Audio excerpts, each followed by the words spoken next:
Vous l'avez probablement vu cette semaine dans l'émission Fans de sport. J'ai la chance d'avoir avec moi l'athlète de force de la région, Simon Boudreau, qui organise une compétition d'hommes forts qui se déroulera à compter de la semaine prochaine. Simon, bienvenue à l'émission, ça va bien? Ça va bien, merci, toi. Écoute, c'est un vrai plaisir de te recevoir cette semaine. J'ai été complètement renversé de te voir soulever ce poids de 200 livres. C'était drôlement impressionnant. Écoute, Simon, ça fait combien de temps que tu es un athlète de force? J'ai commencé ma première compétition officielle en 2009. OK.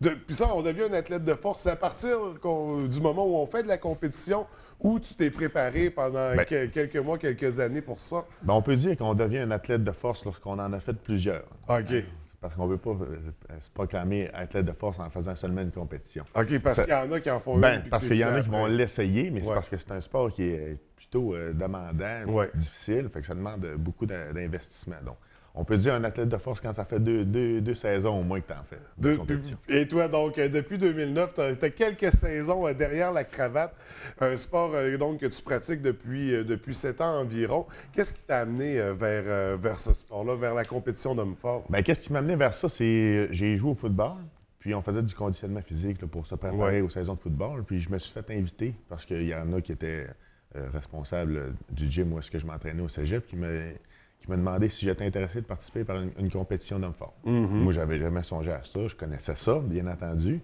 J'avais toujours été passionné par ça, attiré, mais je pensais pas que c'était accessible ou que c'était possible d'aller vers ça, tu sais. Donc, je me suis présenté à la compétition, puis je l'ai remporté. Donc, ça commence bien. Ben, ça a commencé en force, un peu. Ça commence en force, c'est le cas de le dire, oui.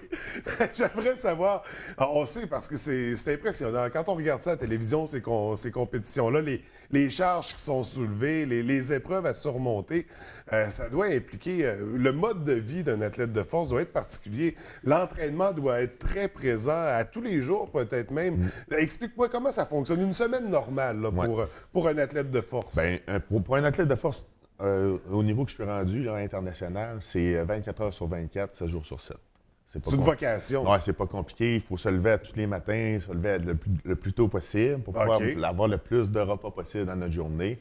Donc, on compte au moins 5 repas solides, plus au moins un supplément alimentaire en shake de protéines. Parce que vous brûlez de la calorie à tous les jours. Exactement. Puis après ça, il faut entretenir notre masse musculaire. Donc, ça prend beaucoup de calories à ingérer.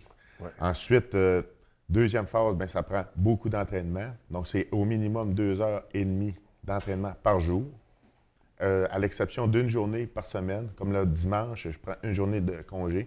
OK. Où est-ce que je vais faire plus de la réhabilitation, des étirements, du cardiovasculaire. On dit congé, mais c'est juste la journée différente des 7 autres. Une congé de forçage, on peut dire. C'est bon. Mais c'est un gros mode de vie. Là. Oui, vraiment. Puis c'est un rythme de vie quand même effréné. Je veux dire, on parle de 5 repas plus les compléments. Oui. Il y a des coûts à tout ça. Ben oui, éventuellement, là, c'est sûr que c'est très dispendieux. Fait qu'on s'organise pour courir les spéciaux. Oui. J'imagine que ça prend des commanditaires aussi pour appuyer la carrière. Oui, bien justement, là, au niveau des supplémentations alimentaires et tout ça, là, j'ai eu la chance d'être commandité par XPN World. Okay. Ça, c'est la plus grosse compagnie de supplémentation au Canada, qui sont à Québec.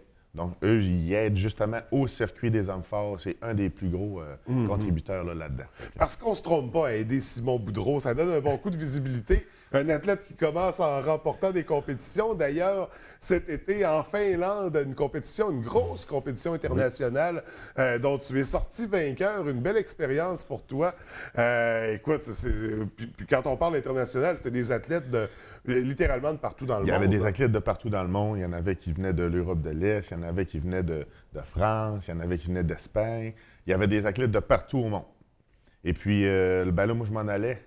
Je visais un top 5. Puis, au fur et à mesure de la compétition avançait, bien là, je commençais à croire de plus en plus à mes chances. Top 3, puis finalement, bien, avant la dernière épreuve, j'étais en tête.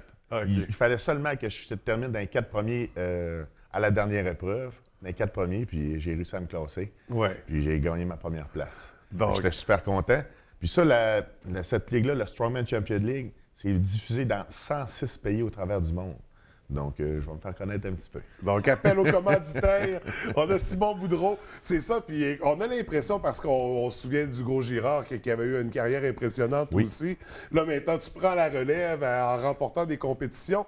Est-ce qu'on a un talent là-dedans? Est-ce qu'on a quelque chose dans la région, là? Bien, dans la région, pour être honnête avec toi, on a le plus gros bassin d'athlètes de force au Canada. Ah, ouais. On a un circuit qui est national, partout au Canada, qui regroupe 30 athlètes. On en a un de la baie, Oui. Francis Claveau, qui est originaire de la baie, qui fait partie de ça, qui s'entraîne avec moi à mon club d'entraînement de Saguenay Strongman Club. Yes. Ensuite, on a Nicolas English, qui vient tout juste de devenir professionnel, Jackie Wallet et moi. Donc, on a 4 athlètes sur 30 qui viennent de la région de Saguenay-Saint-Jean. C'est du jamais vu. Il n'y a aucune autre place au Canada que c'est comme ça. Fait que c'est la descendance, tout ça, de Victor de la Ben, on peut dire que c'est un héritage certain. Donc, c'est intéressant. Je ne savais pas qu'on avait autant de talent en compétition d'hommes forts. Là, tu as organisé un événement auquel tu ne participeras pas, par exemple, parce que tu t'es blessé l'automne dernier, je crois. Exactement, oui. Donc, malheureusement, tu ne pourras pas prendre part à ta compétition, mais une belle compétition que tu organises qui va avoir lieu la semaine prochaine, qui va regrouper combien d'athlètes? Ça va être 10 athlètes qui vont venir un petit peu partout au Québec. Oui. C'est des athlètes qui sont... C'est vraiment la relève. Les gars qui sont à venir, qui vont prendre ma place quand moi, je vais la céder. Dans 20 mais je suis pas pressé. Dans 20 ans au moins. Mais je suis pas pressé. Mais tu sais, c'est tous des nouveaux athlètes qui poussent vraiment. Juste à titre informatif, on parle d'une compétition au niveau provincial. Bon, il y a des athlètes qui vont être capables de soulever au-dessus de la tête parce qu'on va avoir l'épreuve du bio, le log press. Il va y avoir des athlètes qui vont être capables de le soulever 350 livres au-dessus de la tête. Eh, monsieur. À titre informatif, en 1980, l'homme le plus fort du monde avait soulevé 360 livres. Donc, c'est pour dire l'évolution du sport, c'est ça. Parce que plus ça va, puis plus les charges sont impressionnantes. Ben oui, exactement. Puis j'imagine les méthodes d'entraînement également doivent changer puis s'adapter à tout ça. Oui. Mais là, on a parlé, c'est ça. Là, il va y avoir 5 épreuves en tout. Épreuves. Le log press, donc, c'est soulever un bio. Un bio de bois d'environ 14 pouces de diamètre en bois frais. Après ça, là, on ajoute des charges dessus. Là, mais au complet, là. Faut que le bras soit tendu. On le part dos sol, il faut l'épauler, puis ensuite développer au-dessus de la tête. Eh, monsieur. Puis, 350 ça, c'est une vraie livres. épreuve. Une vraie épreuve. Non, je le vois même pas encore, puis je suis impressionné. On a la marche du fermier, c'est quoi exactement? La marche du fermier, bien ça, c'est un classique. C'est 2 cylindres qui vont être au sol. C'est un petit peu... La marche du fermier, c'est inspiré des fermiers qui transportent des balles de foin dans chacune des mains ou des canisses de lait, on peut dire. Mais là, plutôt qu'être des canisses de lait, ben là, ça va être des cylindres de 270 livres dans chacune des mains. Bien sûr. C'est ça. On a Méli-Mélo. Oui, Méli-Mélo, ça, c'est une épreuve. On va tester un petit peu plus l'endurance des athlètes. On a 2 sacs de sable remplis complètement de sable qui vont peser environ 260-275 livres. Les athlètes vont devoir le transporter sur 50 pieds à la course le plus rapidement possible. Ensuite, revenir. Et là, on va avoir 3 marches de 16 pouces avec une charge de 400 livres qui amène jusqu'en haut de ces marches. Donc, une épreuve assez intense. Assez intense. Je pense pas que tout le monde va être capable de le finir, mais ceux qui vont le finir, ça va être extrêmement impressionnant. Ah oui, définitivement. On parle également de la bascule du pneu. On est plus familier avec celle-là. Et là, je veux souligner, toi, c'est cette épreuve-là qui t'a fait ta blessure, finalement, cet automne. Oui. Donc, parce que quand on le regarde à la télévision, c'est renverser le pneu puis le faire avancer. Oui. Ça a l'air facile de même. Ben oui. Mais visiblement, ça ne l'est pas du tout. Ben, c'est parce que c'est sûr qu'on ne soulève pas la charge complètement. T'sais, si on parle de soulever un pneu de 850 livres, on ne le soulève pas parce qu'il va toujours avoir un appui au sol. Oui, oui. Mais par contre, la partie du sol, au niveau des genoux, ben là, ça va être là qui va être le plus lourd.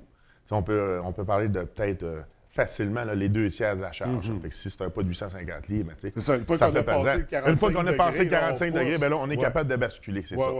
Mais ce qui est le danger un petit peu dans cette épreuve-là, c'est qu'il faut partir nos mains en supination complète.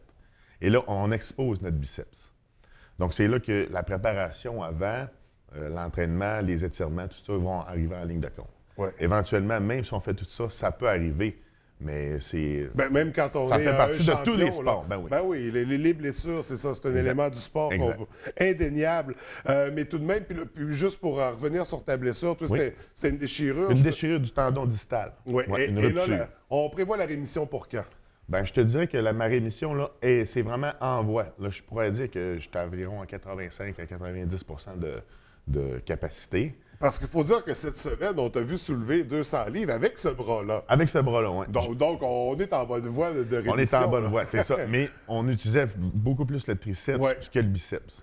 Fait que, c'était en sécurité, mais pour aller soulever des grosses charges vraiment lourdes en exposant mon biceps, je prends le temps. Bon, je suis même pas sûr si j'oserais bouger mon bras avec cette blessure-là. On termine ça avec la pierre d'Atlas. Oui, la pierre d'Atlas, c'est une épreuve fétiche des hommes forts. On la voit depuis plusieurs années. Ça a commencé vers les années 80. C'est les grosses pierres de béton qu'on voit. Les 5 pierres. Les 5 pierres de ciment, exactement. Plus grosses d'une à l'autre. On commence la plus petite, qui pèse 275 livres. C'est très petit, ça. Et là, on augmente progressivement d'environ une 20 à 30 livres pour terminer avec la dernière à 355 livres. Il faut aller le poser sur une marche. Exactement. Ça. Exactement. Donc, une épreuve encore très impressionnante. Oui. C'est les 5 épreuves auxquelles les athlètes vont se confronter, vont se rencontrer. Oui. La compétition, ça a lieu quand exactement? Ça a lieu samedi, le 11 février, à 13h, au complexe fitness santé de Jonquière. Ça, c'est le 2342 sur la rue Saint-Dominique à Jonquière. OK, sur la rue Saint-Dominique. Oui.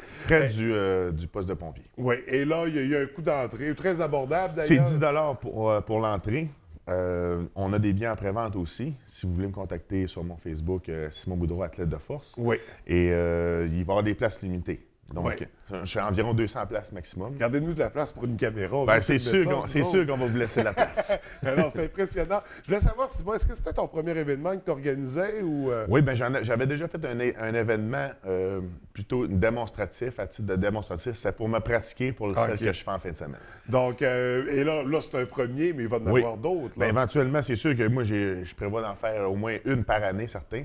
Parce que si on est la capitale des hommes forts au Canada, il faut l'exploiter. Il faut l'exploiter, puis après ça, il faut justement, faire la promotion des athlètes qui sont régionaux, parce que quand on en parle, je t'en parlais justement, on n'est pas au courant de ça. Ouais. Mais c'est quand même une fierté qu'on devrait avoir de la région, puis si les gens viennent nous encourager, ça va encore nous donner le goût de recruter d'autres jeunes. Nous autres, on va être là, on va vous encourager, puis on va continuer à en parler parce qu'on trouve ça le fun. Puis on a du talent dans la région, dans plusieurs sports, puis de savoir que même au niveau des hommes forts, on est une référence, on en est très fiers. Simon, on invite les gens à aller voir ça en grand nombre, vraiment. C'est une belle compétition. Merci d'être venu nous rencontrer ce matin. Je te souhaite beaucoup de succès pour ton événement, puis on se reverra soit pour le prochain événement ou pour ta prochaine compétition que tu iras nous remporter. Alors, merci beaucoup, Simon. Je te souhaite parfait, vous allez avoir des nouvelles de moi. Merci Excellent, merci.